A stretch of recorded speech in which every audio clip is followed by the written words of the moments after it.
بسم الله الرحمن الرحيم. السلام عليكم ورحمة الله وبركاته.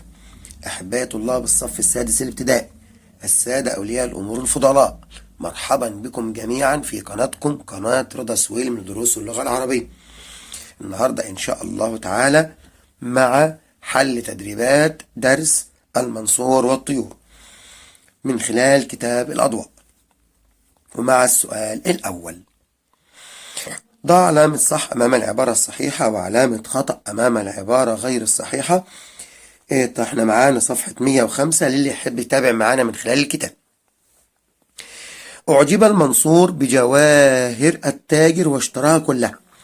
لا، هو اشترى جزء منها، اشترى ما راقه منه، واللي ما راقه يعني عجبه، واللي ما عجبهوش ما خدهوش. خطف الهدهد سرة المال وطار في الأفق. هو المال اتخطف بس مش الهدهد اللي خطفه، ده كانت حدقة. وضع التاجر ثيابه وسرة المال على شاطئ النهر. تمام، كلام مظبوط، العبارة دي صح. أعطى الخليفة الرجل الذي عثر على السرة 100 دينار. أيوة، اداله فعلا 100 دينار مكافأة له. يجب علينا رد الأمانات إلى أهله. طبعا مفيش كلام، عبارة صح. خلصنا السؤال الأول. لو سمحتوا اعربوا لي كلمة ردوا. طبعا الجملة عندي جملة فعلية. يجب فعل مضارع مرفوع علامة رفعه الضم. طبعا علينا ديت عبارة عن ايه؟ على حرف جر، وانها ضمير مبني في محل جر، يعني من الاخر جر ومجرور. فين الفاعل بتاع يجب؟ الإجابة يجب ردوا فاعل مرفوع علامة رفعه الضم والأمانات مضاف إليه مجرور علامة جره الكسرة. ننزل على السؤال رقم 2. تخير الإجابة الصحيحة مما بين القوسين. جاء التاجر من إيه؟ من عدن. تمام. جاء التاجر الخليفة لإيه؟ له بعض المجوهرات. ليشتري له، ولا ليعرض له، ولا ليستبدل له؟ طبعا يعرض.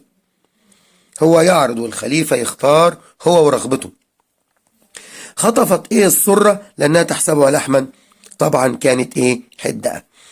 طار الطائر جهة إيه؟ طبعا جهة الشرق. لو قلت لحضرتك طار فعل ماضي مبني على الفتح والطائر فاعل، اعرب لي جهة. جهة يعني ناحية، وده اسم يدل على المكان، فدي ظرف مكان منصوب بالفتحة ويبقى الشرق مضاف إليه. تعجب الناس من إيه المنصور وحيلته؟ من طيبة ولا من قوة ذكاء؟ طبعا هي ذكاء. تمام. السؤال الثالث: قائظا. طبعا قال لي صل الكلمة بمعنى. قائظا يعني شديد الحرارة. تمام. بادره يعني عاجله، يعني بسرعة يعني. راقني يعني أعجبني. اختلسها يعني أخذها خفية. أثنى على يعني إيه؟ مدح. الثناء يعني المدح، والمضاد الذم. صل الكلمة بمضادها، يعني الكلمة وعكسها. يائسة، مضاد اليأس إيه؟ الأمل، إذن أمل. قائظا يعني حار، إذن مضاد إيه؟ باردا. عثر يعني وجد، إذن المضاد إيه؟ فقد. مكافأة، نكافئ واحد، طب عكسها نعاقبه، إذن عقاب. احتفظت عكسها إيه؟ طبعا عندي فاضل موافقة وضيعت، طبعا مضاد الاحتفاظ التضييع. تمام. نروح على الصفحة اللي بعد كده، صفحة 106. ذهب أحد تجار الجواهر من عدن إلى بغداد قاصدا قصر الخليفة المنصور، ومعه جواهر كثيرة وأحجار كريمة. فأخذ المنصور من الآخر القطع. يلا هات مرادف قاصدا. طبعا قاصدا يعني متجها إلى، فهنقول قاصدا يعني متجها، والصح متجها إلى. مضاد استحسنه استقبحه.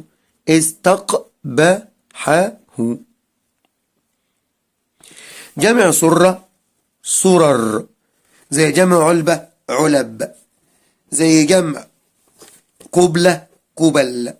تمام، وهكذا. هي وزن فعل. وبرضو يعني احنا لما بنعرف وزن الكلمة ووزن جمعها، يعني الكلمة اللي زي سرة سرر يبقى علبة علب، تمام. واللي على وزن فعلة فعل برضه، تمام. زي قصة قصص، هرة يعني قطة هرر، تمام تمام. مفرد أحجار حجر، مفرد أحجار حجر. ماذا كان يحمل التاجر إلى الخليفة؟ الإجابة موجودة أهو. كان يحمل جواهر كثيرة وأحجار كريمة. جواهر كثيرة وأحجار كريمة الإجابة. رقم ج. كيف انصرف التاجر من عند الخليفة؟ الإجابة كلمة واحدة. حتى لو بصينا في القطعة اللي بعد كده، انصرف التاجر مسرورا، يبقى الإجابة كلمة إيه؟ مسرورا. كيف انصرف التاجر؟ هنقول له مسرورا. لماذا نزل التاجر إلى النهر؟ احنا طبعا عرفنا في أحداث القصة إن كان الجو قائزا، وقائزا يعني شديد الحرارة، تمام. فالتاجر أراد أن يتبرد بماء النهر لأن اليوم كان قائضا. فلما نقول لماذا نزل التاجر النهر هنقول لأن اليوم كان قائضا فأراد أن يتبرد بالماء. يا رب تكون الإجابة واضحة، يعني إجابات ما شاء الله عليها مختصرة وجميلة جدا، يعني مفيش سؤال صعب لغاية دلوقتي. حلل الكلمتين الآتيتين إلى مقاطع صوتية. حاضر، هشكل الأول. الجا واهرو. طيب احنا شكلنا بناخد الحرف المتحرك، لو بعده كمان متحرك بناخده لوحده، اما لو بعده ساكن بناخد الساكن مع المتحرك اللي قبله. يبقى انا عندي اهي، الجيم لوحدها. ليه يا استاذ ما الواو اهي؟ اقول لك ما هي الواو دي مش مد، ده واو مفتوح متحرك، المد هو الالف، يبقى هناخده الواو مع الالف.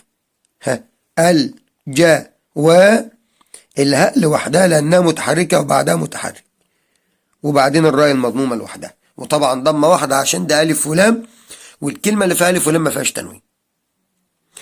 مع الكلمه الثانيه المنصور نفس الموضوع، المنصور،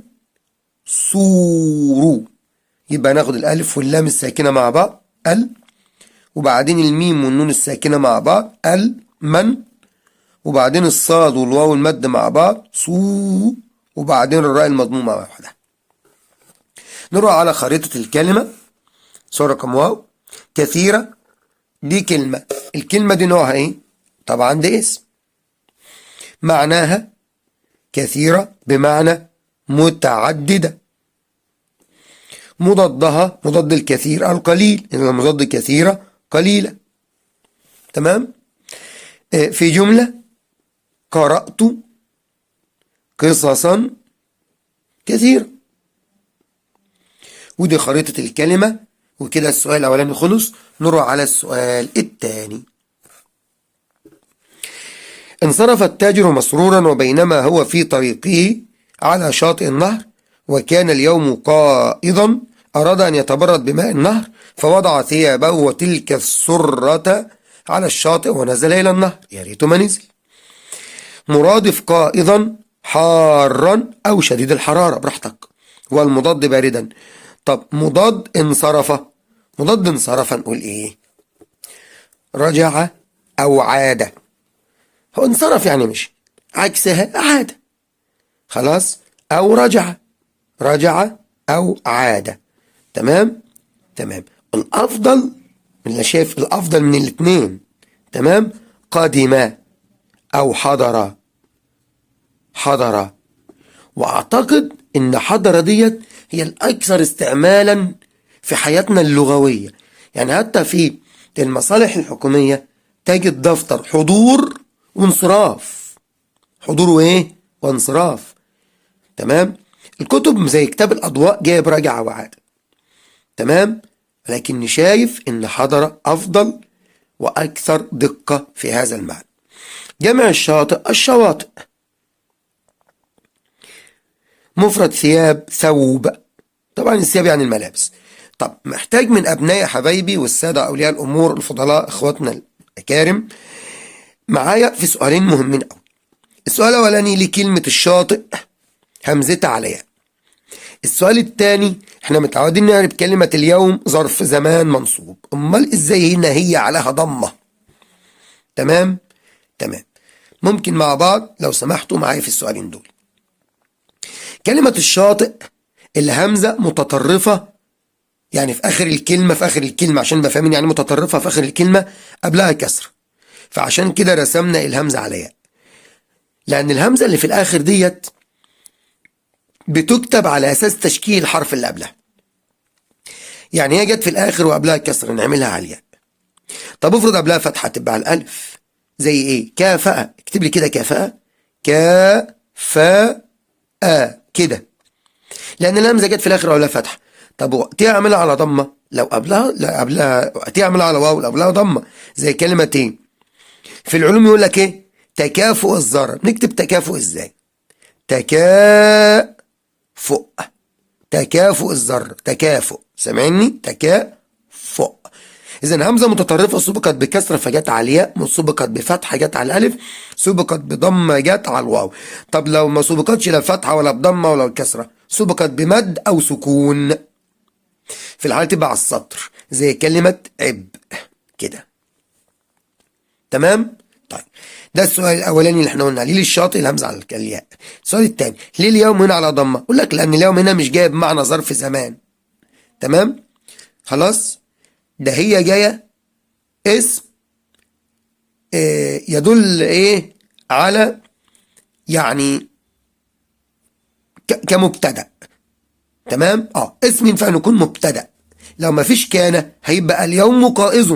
يعني ايه اليوم قائز؟ يعني اليوم حار.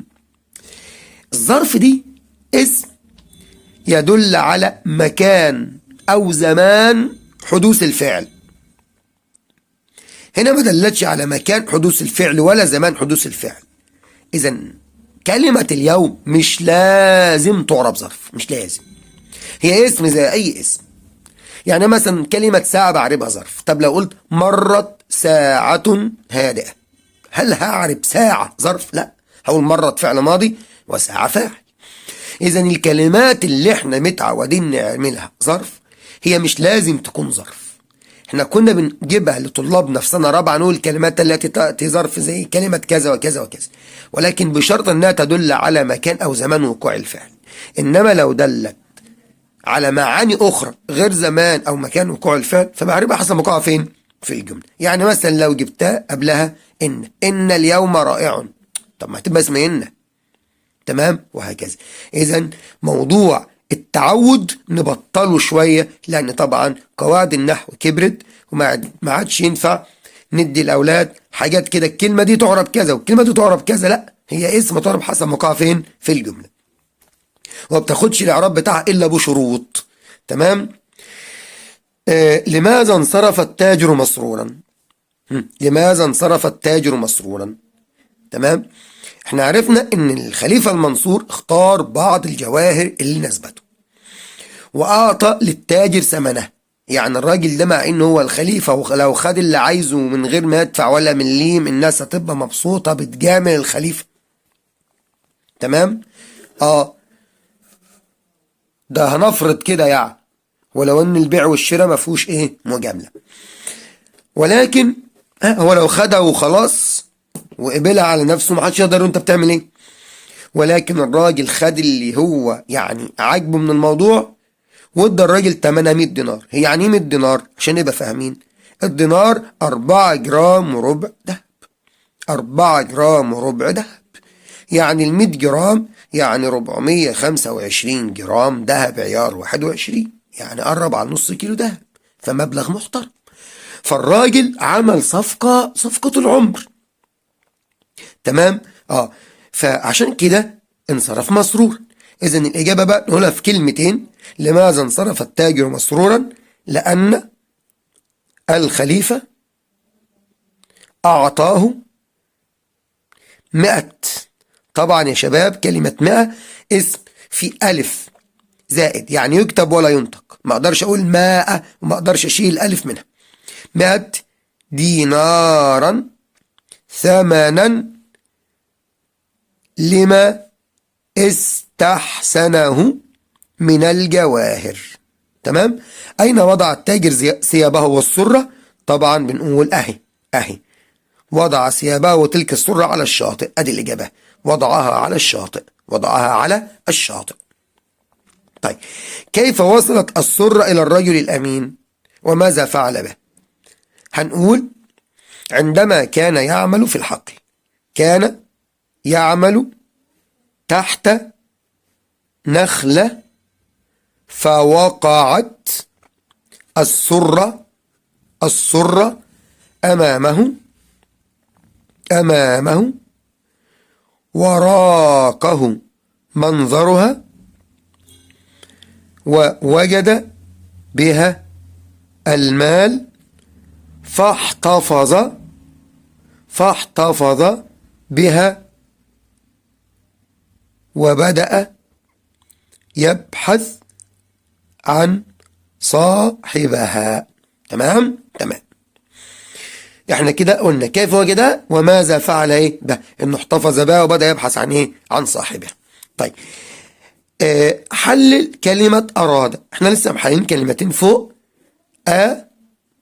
تبقى لوحدها وبعدين الراء مع الألف، دا. طبعا الألف لوحدها لأنها متحركة وبعدها الراء متحركة، فيبقى المتحرك الأولاني لوحده، المتحرك الثاني اللي بعده ساكن ناخد معاه الساكن وبعدين الدال لوحدها، أراد. هات كلمات عن نفس الوزن. حبايبي عندهم مشكلة في موضوع الكلمات اللي على نفس الوزن. احنا متفقين عايزين كلمات عن نفس الوزن مش على نفس الحروف. يعني مسرورا مش لازم اجيب حاجة اخرها برضو واو ر. هي مسرورا ممكن نقول مقبولا، ممكن نقول مثلا معلوما. هي على نفس الوزن، مسرورا على وزن مفعولا، مقبولا، معلوما، مشكورا. تمام، وهكذا. السؤال رقم 3. حزن الرجل حزنا شديدا ويأس من عودة ماله إلى آخر القطع. مرادف يأس. معنى يأس يعني فقد الأمل. طب لا معنى تاني، اللي هو يقنط. خلاص، يقنط ماشي، يعني برضه بس يقنط يعني صعب عن يأس. وقالوا لنا أساتذتنا رحمة الله عليهم ألا تعرف مبهم بمبهم. أنا أقول يأس يعني قنطة، لا يأس ما أقولش قنطة، أقول فقد الأمل. أنا كتقول لي يعني قنطة. خلاص تمام كده. مضاد نرد. تمام، أو نرد عليك يا ملك يعني نعيده. تمام. طب مضاد نرد نأخذ طبعا. يبقى مضاد نرد نأخذ. أصل نرد يعني أنت ضاع منك حاجة وجبناها لك تاني، عكسنا احنا ناخدها منك. خلاص. طيب، جمع الهم والعياذ بالله يعني الهموم، ربنا يكفينا ويكفيكوا شرها. مفرد الجهات، جهات يعني نواحي، مفردها الجهة. طيب، قابلني هنا كلمة كنا اتعلمنا نعربها في سنة 5. حزن الرجل حزنا. حزنا كنا بنقول حزنا دي مفعول مطلق منصوب وعلامة نصبه الفتح. طيب، وأصابه الهم. الهم يعرب الهم ده اسم أعربه حسب موقعه في الجملة، والجملة دي جملة فعلية. أصابه، إلا أصابه الهم، فلما ولا أصابه، فلم فعل مرفوع علامة رفعه الضم. فين المفعول به؟ الهاء في كلمة أصابه، الهاء هنا مفعول به. تمام. طيب، يلا نكمل شغلنا في إجابة الأسئلة. طيب، ممكن نعرب كلمة حين بالمرة، معلش يعني أطول عليكم. لو جئت إلينا حين وقع لك هذا الأمر كنا بحثنا لك عن وسيلة. حين دي ظرف زمان منصوب بالفتح. طيب، بسرعة بقى. ماذا فعل المنصور عندما بلغه خبر الرجل؟ أحضر الرجل. تمام. أحضره. ألا طول الرجل ده أحضر الرجل. تمام. وقال له أي الإجابة هي أحضره، أي فأحضره. ماذا فعل منصور عندما بلغه خبر رجل؟ أحضره وقال له كذا كذا كذا إلى آخره. طيب، بما أجاب الرجل عن السؤال الوارد في نهاية الفقرة، اللي هو إيه؟ إلى أي الجهات طار الطائر؟ رد عليه قال له إيه؟ قال له جهة الشرق. قال له يا حبيبي جهة إيه؟ جهة الشرق. ماشي؟ قال له الحداقة طارت جهة الإيه؟ الشرق، فوق هذا الجبل الذي يلي قصرك يا مولاي. طيب، حليل الكلمات، موضوع التحليل زايد قوي هنا يا جماعه. الرجل بس هنا الوضع مختلف شويه عشان اللام شمسيه والراء مضاعف، فهنفك الراء براءين، الاولانيه ساكنه والثانيه متحركه. را جو لو. انت جبت الراءين منين؟ اقول لك اصل الراء مضاعفه، فكها بكام راء؟ براءين. تمام. لي تي أو الخليفة دي مربوطة. اذكر معنى ما تحته خط في ميل. أصاب الهم التاجر. أصاب الهم التاجر. أصاب هنا بمعنى إيه؟ أحزن. تمام؟ أو ابتلى. أحزن. طب أصاب اللاعب الهدف بمعنى إيه؟ حقق. تمام؟ تمام. طيب، يلا نروح على السؤال التالي. فدعا المنصور شرطياه الخاص وأمره بتفقد أحوال أهل تلك الناحية إلى آخر الكلمات. مرادف بادر. بادر يعني إيه؟ أسرع. بادر يعني إيه؟ أسرع. ونقدر نقول برضو عاجلة، ودي خدناها في التوصيل في أول صفحة. إذا بادر يعني أسرع أو عاجلة، وهنمشيها عاجلة أفضل لأن هي الأنسب للموقف ده. مضاد عثر على إملال. مضاد عثر يعني وجد، يبقى المضاد إيه؟ فقد. طيب، جمع الناحية النواحي، مفرد أحوال حال. طيب، بما أمر المنصور شرطيه الخاص. تمام؟ الإجابة عندي في القطع. قال لي إيه؟ أمره بتفقد أحوال أهل تلك الناحية. أمره بتفقد أحوال أهل تلك الإيه؟ الناحية. طيب، بما بادر المنصور الرجل، بادره قائلا أين المال الذي هبط عليك من السماء أو سقط عليك من السماء؟ هنقول له أين، أو قال له أين المال الذي سقط عليك من السماء. تمام كده؟ تمام. طيب، وبماذا أجابه؟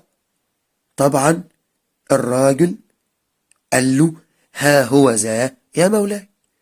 تمام.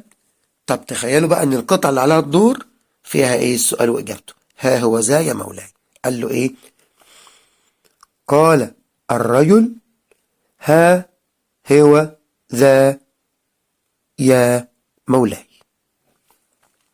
طيب، بين معنى الكلمات اللي تحتها خط في الجملتين. عثر الحصان فوقع رجل على الأرض. عثر بمعنى ايه؟ تعثر أو انزلق. نقدر نقول عثر الرجل على سرة بمعنى وجد. بمعنى ايه؟ وجد. تمام كده؟ طيب، مين يعرب لي كلمة وقت؟ طبعا خلاص احنا بعد اللي قلناه في القطعة س2 مش هنقول بقى على كلمة وقت دي ظرف زمان ولا حاجة، ولكن هنعربها حسب موقعها في الجملة. لم يمضي وقت. إذا يمضي فعل مضارع. من اللي يمضي؟ وقت. إذا وقت دي فاعل مرفوع علامة رفعه الضم. طيب، نروح بقى على السؤال رقم 5. فبادره المنصور قائلا له أين المال؟ إلى آخر الفقرة. يلا نحل بسرعة. مرادف مولاي. مولاي يعني سيدي. تمام. مضاد أعرف. طبعا مضاد أعرف أجهل. طيب، جمع السرة قلناها قبل كده، جمع السرة السرر، جمع السرة السرر.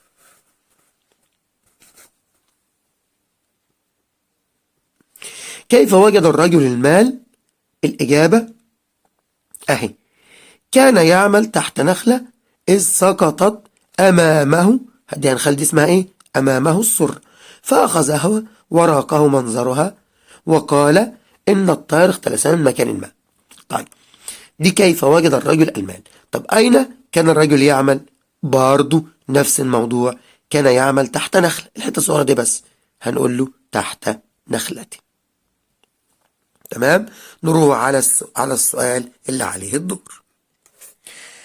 بما كافى الخليفة الرجل ولماذا؟ الإجابة هنقول أعطاه 100 دينار. لماذا بقى؟ مكافأة له على أمانته. تمام يا شباب؟ تمام. ما موقف التاجر مما سمع ورأى؟ أحضر التاجر وأمر شرطيه الخاص بتفقد أهل الناحية التي ذكرها التاجر. طيب هات كلمات عن نفس الوزن: اختلس، انتبه، انتقل، اجتمع، وهكذا. طيب حلل مقاطع صوتية. ينظر، طبعا النون ساكن، يبقى ناخد اليه مع النون والظاء لوحدها والراء لوحدها. تمام. تمام. السؤال التالي: فعجب المنصور إلى آخر القطعة. معنى تعجب. تعجب يعني إيه؟ اندهش. مضاد مكافأة عقاب والعياذ بالله. احنا نكافئ حد ونعاقب، هنكافئ المجتهد ونعاقب المهمل. جمع حيلة حيل، زي جمع سرة سرر، جمع حزمة حزم. تمام. ماذا قال التاجر للمنصور؟ تمام. طبعا قال له عن طريقة فقدان السرة. قال له أن الطائر اختلسها وطار بها شرقا خلف الجبل الذي يلي القصر. قال له أن الطائر اختلس السرة وطار بها شرقا خلف الجبل الذي يلي القصر. طيب لماذا فرح التاجر؟ لأن الخليفة عثر له على ماله. مما تعجب الناس من ذكاء المنصور وحيلته. تمام. ماذا تعلمت من هذه القصة؟ والله احنا تعلمنا حاجات كتير. اولا ما نسيبش الحاجات المهمة على الطريق. تمام. الحاجة التانية رد الامانات الى اهلها. الحاجة التالتة مكافأة الامناء. مكافأة الامناء. الحاجة الرابعة الذكاء وحسن التصرف. الحاجة الخامسة عدم اخذ شيء بلا ثمنه. بلا ثمنه. المنصور وهو الخليفة دفع ثمن الحاجات اللي خدها. تمام. تمام. تمام. إذن الذكاء، حسن التصرف، الأمانة، عدم وضع الأشياء الهامة تمام إلا في مكان مناسب. عائلة الكلمة بتاعت فرحة، يفرح، نفرح، تفرح، فرحا، وهكذا. لقد علمنا بما قلته. السؤال الثاني: لقد علمنا بما قلته بين الناس ولك منا مكافأة. مرادف علمنا هات كلا في جملة من إنشائك.